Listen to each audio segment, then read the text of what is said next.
All right, here we have a Horizon BQ 140 Perfect Binder.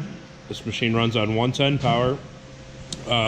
It's got a standby mode here to keep it up to temp and not quite at temp. And then you can obviously switch between a cover and no, and then the timing of the nipping and milling on and off as well. I'll go ahead and show you how it works. Jog your book block in.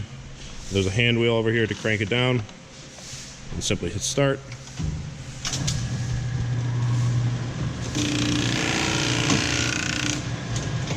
This is a hand feed for covers.